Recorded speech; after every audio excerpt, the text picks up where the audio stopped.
about 400 people. It was a very interesting film, beautifully shot. The sets were amazing, and it's a wonderful film. So we just did what we have to do, and we hope the cast and crew enjoyed and the audiences enjoyed. We will know on 12th. Thank you. ரசிகர்கள் கொண்டாடுவார்கள். AVM நிறுவனத்தை, இயக்குனர் சங்கரை, ஒளிப்பதிவு செய்த KV Anand அவர்களை, இசையமைத்த ரகுமானை, எல்லாவற்றுக்கும் மேலாக இதை முப்பரிமாணத்தில் மறு உருவாக்கம் செய்த தொழில்நுட்ப குழுவினரை ரசிகர்கள் கொண்டாடுவார்கள். ஏன் கொண்டாடுவார்கள் என்றால், ரஜினி பழைய தொழில்நுட்பத்தில் தூரத்தில் இருந்தார். தூரத்தில் இருந்த ரஜினியை பக்கத்தில் கொண்டு வந்ததற்காக இந்த தொழில்நுட்ப குழுவை ரசிகர்கள் பாராட்டுவார்கள். கல்லாக கிடந்த அகலிகையை ராமனின் கால் துகள் பட்டவுடன் கல்லுக்குள் இருந்த அகலிகை சிலிர்த்தெழுந்து மனித உருவம் பெற்று இரத்த ஓட்டத்தோடு நடந்தாள் என்று இதிகாசங்கள் கூறுகின்றன. இந்த தொழில்நுட்பம்தான் அந்த ராமன். இந்த தொழில்நுட்பத்துக்கு பிறகு சாதாரண ஒளி வடிவத்தில் கிடந்த ஒரு படம் 3 பரிமாணங்களை பெற்று நமக்கு பக்கத்தில் வந்துவிட்டது. நிலாவை தூரத்தில் பார்த்து ரசிப்பதற்கும் நிலாவே ஜன்னல் ஓரத்தில் வருவதற்குமான வித்தியாசம்தான் இந்த தொழில்நுட்பம் என்று நான் ரசிக்கிறேன், கொண்டாடுகிறேன். சங்கருக்கு என் நன்றி. இந்த படத்தை இப்படி ஒரு தொழில்நுட்ப மாற்றம் வரும் என்று அறியாத காலத்திலேயே இவ்வளவு ரொம்ப ஆழமாகவும் அழகியல் கூறுகளோடும் தொழில்நுட்ப வசதிக்கு ஏற்பவும் இந்த படம் தயாரிக்கப்பட்டிருப்பது குறித்து இப்போது வியக்க வேண்டியிருக்கிறது. ஆழம், அகலம், நீளம், உயரம் எல்லாமே தெரிகின்றன. என் பாட்டுக்கு பொருள் கூட இப்போதுதான் அதிகமாக விளங்குகிறது. நெட்டை நிலவே ரெட்டை திமிரே இப்போதுதான் புரிகிறது. அந்த ஆம்பல் என்ற வார்த்தையை அங்கீகரித்ததற்காக நான் என்னுடைய நண்பர் சங்கருக்கு நன்றி தெரிவித்துக் கொள்கிறேன். அது 2ஆம் நூற்றாண்டு சொல்.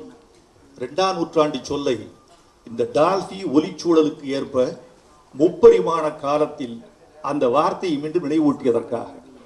ஆம்பல் என்றால் அல்லிப்பூ என்று பொருள், மவ்வல் என்றால் மல்லிகை அல்லது முல்லை என்று பொருள்.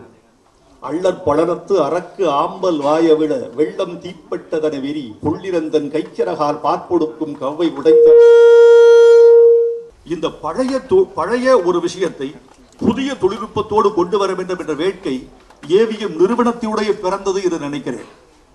மெய்யப்ப செட்டியார் அவரை பற்றி சொல்வார்கள். அவர்தான் முதல் சின்ன தொழில்நுட்ப செட்டு போற அரங்கம் பிரிக்கப்படுகிற போது பலகையில் அடித்திருக்கிற ஆணிகள் எங்கும் சிதறி கிடக்கும். எவ்வளவுதான் பொறுத்து எடுத்தாலும் சில ஆணிகள் நட்சத்திரங்களையோ தொழிலாளிகளையோ குத்துவதை தவிர்க்க முடியாது. கண்ணுக்கு தெரியாமல் சிதறி கிடக்க வந்த ஆணிகள். இந்த கண்ணுக்கு தெரியாமல் அரங்கத்தில் பிரிக்கப்பட்டு சிதறி கிடக்கிற ஆணிகளை ஒன்று சேர்ப்பதற்காக காந்த உருளையை தயாரித்தார் முதலில் மெய்யப்ப செட்டியார். அந்த காந்த உருளையை உருட்டி கொண்டே போனால் எங்கே கிடந்தாலும் அந்த ஆணிகள் காந்த உருளையில் வந்து ஒட்டிக்கொள்ளும்.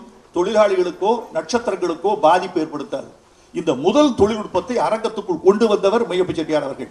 இன்றைக்கு 4ஆம் தலைமுறையைச் சேர்ந்த ஏவிஎம் குடும்பத்தார் இன்றைக்கு இந்த தொழில்நுட்பத்தில் நவீன டால்பி ஒலிச்சூழல் என்ற அனுபவத்தை நமக்கு கொடுத்திருக்கிறார்கள். எனக்கு ஆச்சரியமா இருந்தது. மழை பெய்கிறதே, நாம் நனையவில்லையே, நாம் நனையாமல் இருக்கிறோமே, குடைபிடிக்கவில்லையே, வானம் திறந்து கொண்டது மாதிரி தெரிகிறதே, மழை பெய்கிறதே, நனைந்து கொள்ளவில்லையே என்பதுதான். சினிமா ஏன் உலக மனிதனை இவ்வளவெல்லாம் ஆட்டுவிக்கிறது என்று ஒரு நாள் யோசித்து பார்த்தேன். இந்தியனுக்கு மட்டுமல்ல, அமெரிக்கனுக்கு, யூரோப்பியனுக்கு, எல்லோருக்குமே சினிமா என்பது ஒரு பெரிய தாகம். சினிமா என்பது ஒரு காமம். உடல் வேண்டுகிற ஒரு பசி சினிமா. ஏன் என்று யோசித்து பார்த்தேன். ஒரே ஒரு விஷயம் எனக்கு தோன்றியது. சினிமாதான் மனிதனை நஷ்டப்படுத்தாமல் அனுபவம் தருகிறது. மழை அடிக்கிறது, நீ நனைய மாட்டாய். தீ எரிகிறது, நீ பொசுங்க மாட்டாய். புயல் அடிக்கிறது, நீ காணாமல் போக மாட்டாய். யாரோ துன்பப்படுகிறார்கள், ரத்தம் தெரிக்கிறது, நீ பத்திரமா இருக்கிறாய். இந்த செக்யூர்டு ஃபீலிங் இருக்கு பாருங்க, இதுதான் சினிமா மனிதனுக்கு கொடுக்கிற மிகப்பெரிய அனுபவம். உன் உடல் பாதிப்புக்கு ஆளாகாமலேயே உலக அனுபவங்களை உனக்குள் ஊட்டுவது சினிமா. இந்த நவீன தொழில்நுட்பம் நான் நனையாமலேயே மழையை எனக்குள் அனுப்புகிறது. என் செவிகளை பிக்காமலேயே, என் தலையில் இறங்காமலேயே இடியை அனுப்புகிறது. ஒரு இலை உதிர்கிறது, அந்த இலை உதிர்ந்து பூமிக்கு வருவதற்குள் மற்ற இலைகளோடு சக இலைகளோடு என்னென்ன பேசிக்கொண்டு இந்த பூமிக்கு வருகிறது என்பதை அந்த ஒலி சொல்லுகிற போது நான் இலையாக மாறி போகிறேன். ஒரு இலை எனக்குள் ஏற்படுத்திய அனுபவத்தை இந்த டால்பி ஒலிச்சூழல் எனக்குள் ஏற்படுத்துகிறது. சங்கர் சொன்னது மாதிரி ரஜினி மிக அழகாக இருக்கிறார். இந்த படத்தினுடைய செலவுகள் தெரிகின்றன, அரங்க நிர்மாணத்தின் அழகு தெரிகிறது, தோட்டா தரணி எவ்வளவு சிரமப்பட்டு இருப்பார் என்று தெரிகிறது. அந்த கண்ணாடி மாளிகை அமைப்பதற்கு என்ன சிரமப்பட்டு இருப்பார்கள். சஹானா பாட்டையும் வாஜி வாஜி பாட்டையும் நான் எழுதுகிற போது ரொம்ப சிரமப்பட்டோம். சங்கருக்கு பாட்டு எழுதுவது ரொம்ப சிரமம், திருப்திப்படுத்த முடியாது, ரொம்ப ரொம்ப சிரமம். ரஜினியே சொல்லியிருக்காரு, கடுமையா வேலை வாங்குகிற ராட்சசனவர் தான் வேலை முடிந்த பிறகு சந்தோஷமாக இருக்கிறது என்று சொல்லுவார்.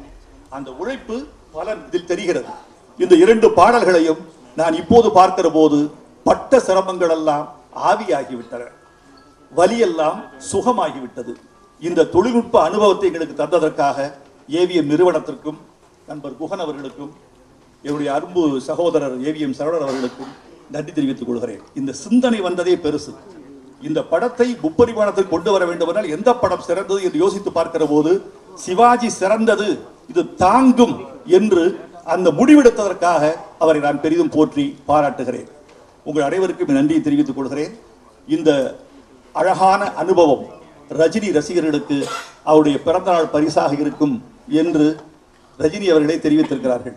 பிறந்தநாள் பரிசு மட்டுமல்ல, ஆங்கில புத்தாண்டு பரிசும் இதுதான், பொங்கல் பரிசும் இதுவாக இருக்க வேண்டும், இது நீண்டு ஓட வேண்டும் என்று வாழ்த்தி விடைபெறுகிறேன். நன்றி, வணக்கம்.